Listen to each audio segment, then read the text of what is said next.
Bonjour. Alors aujourd'hui, je vais vous parler du livre Le crépuscule du Pan de Claire Bochart. Un titre très poétique. Alors pourquoi ce titre? Le Pan, c'est l'emblème de l'entreprise de BTP Burier qui va être au cœur de l'intrigue. Cette entreprise est dans la tourmente puisque il y a des risques de délocalisation et que du coup les employés sont en colère, ils sont en grève, l'usine est complètement bloquée. D'où le terme de crépuscule, on sent qu'on est peut-être dans la fin de quelque chose, c'est un peu la débâcle. Et le gros enjeu majeur, dès le début du livre, c'est que le marché public pour la rénovation de la Sorbonne Nouvelle est sur le point d'être attribué. A priori, c'est Burier qui devrait remporter ce marché. Si c'est le cas, ça pourrait tout changer et mettre fin aux grèves. Mais est-ce que ce sera le cas?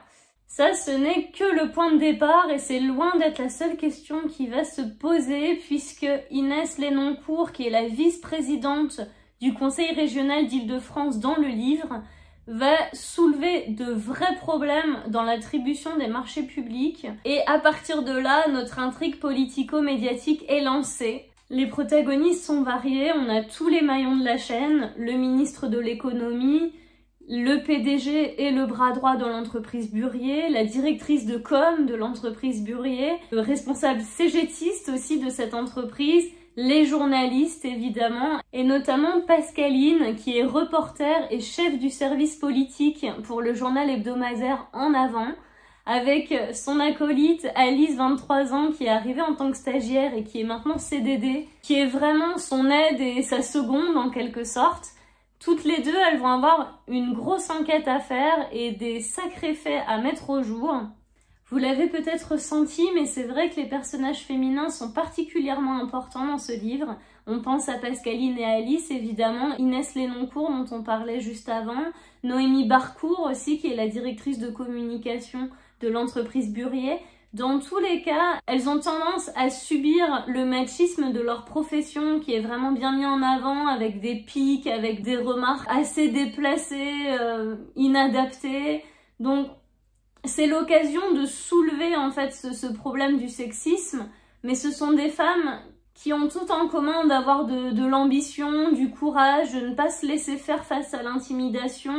Alors vous allez peut-être avoir l'impression comme ça dans ce que je vous dis que les personnages féminins sont un peu idéalisés par rapport aux personnages masculins qui seraient les dominants ou les méchants. C'est vrai que les personnages féminins sont positifs, mais c'est aussi parce qu'elles ont le courage soit de mettre au jour ce qui va pas, soit de s'élever contre le sexisme ordinaire, mais pour autant elles ont vraiment en commun d'être tout aussi ambitieuses que leurs homologues masculins et d'être prêtes parfois à sacrifier leur vie personnelle pour leur vie professionnelle. On le voit avec Pascaline par exemple, son conjoint est parti parce qu'elle accordait trop peu d'énergie et de temps à sa vie de famille et à sa vie de couple et elle continue à le faire avec sa fille finalement. Ce sont pas des petites choses non plus et on peut ressentir de la connivence avec elle, mais on les plaint pas et je trouve que du coup, c'est pas caricatural et que ça n'en est que plus juste. Alors, il y a un personnage dont je voulais absolument vous parler aussi, c'est Gaël Laurentin, qui est qualifié de plume fantôme dans le livre, ce qui est très intéressant parce qu'en anglais, on dit ghostwriter, donc écrivain fantôme, pour parler de cet auteur qui écrit pour le compte de quelqu'un d'autre, mais sans que son nom n'apparaisse.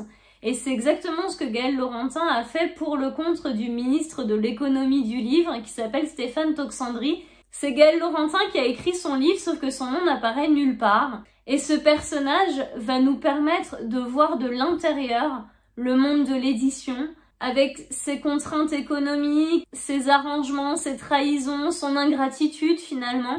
On a une vision plutôt acérée du monde éditorial, mais c'est encore plus le cas pour le monde de la politique ou pour le monde de l'entreprise qui sont montrés sans compromis avec leur jeu de pouvoir, d'influence, de faux semblants, d'intimidation. Ce livre est très actuel, très ancré dans son temps.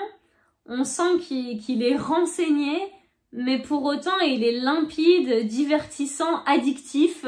Une fois que vous l'avez commencé, franchement, vous pouvez lire d'une traite. Alors, pour moi, l'effet que fait ce livre est résumé par cette phrase. Pascaline le regardait les yeux écarquillés. Cette histoire, assurément, était aussi riche en rebondissements que les séries qui la tenaient éveillée certaines nuits. est dit. On ne lâche pas ce livre, il mérite vraiment que vous le découvriez. Donc j'espère que vous vous lancerez. Donnez-moi vos avis en commentaire si vous l'avez lu ou quand vous l'aurez lu, ce sera avec un grand plaisir. Abonnez-vous, activez les notifications pour être averti quand je sors une nouvelle vidéo. Merci d'avoir regardé cette vidéo jusqu'au bout. À très bientôt pour de nouvelles découvertes et bonne lecture.